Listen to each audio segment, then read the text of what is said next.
Hi everyone, Chris here, and today I wanted to continue talking about the different ways that we can boost our creativity. And I realize we're more than halfway through our list of tips.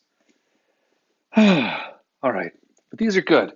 Um, Today I wanted to talk specifically about the different things that we can do for our physical working space. Now, for a traditional classic artist, a painter or a sculptor, they have their studio.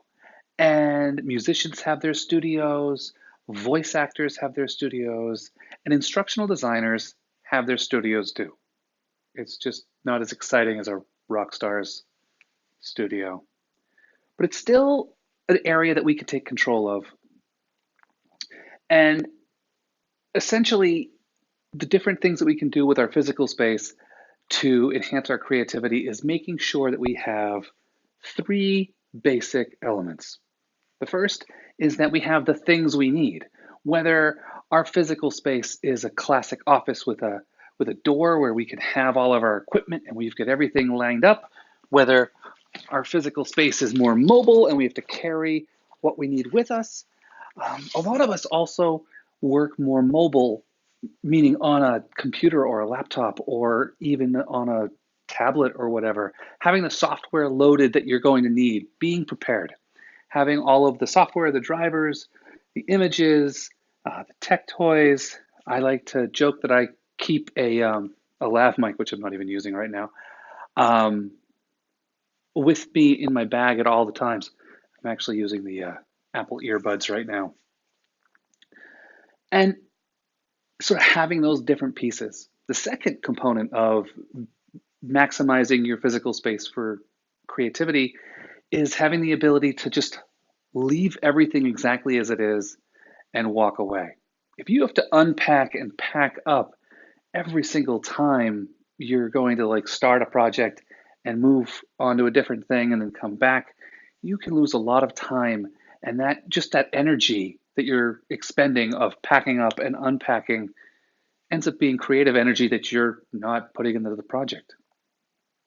And then the third element is being able to close the door and get some quiet, private, alone time where you're undisturbed. And this doesn't have to be a physical door, it can be a metaphorical door.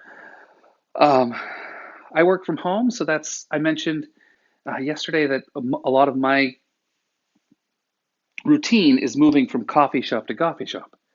And essentially, that's me running away from my kids and my responsibilities at home because interruptions can really mess with your creativity. So, having the ability to shut your space and get some privacy.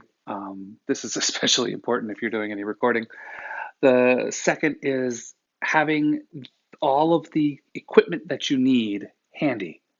And whether this is physical equipment like lights and cameras and microphones, or if it's software and just the different files that you're going to need for your project, having all of that handy and easy to access.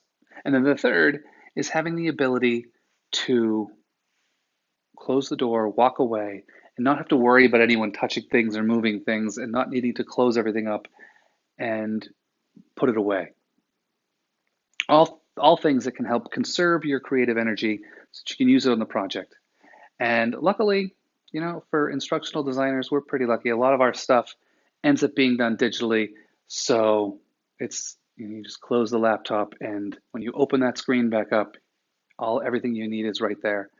So yeah, we're pretty lucky when it comes to the flexibility of our physical space, but something to watch for and watch the ways that we can optimize our physical space for having the tools we need, having some quiet privacy to actually focus on what we're doing without interruption, and third, being able to use that space to preserve our work at the point we're working on it so we can walk away and then come back.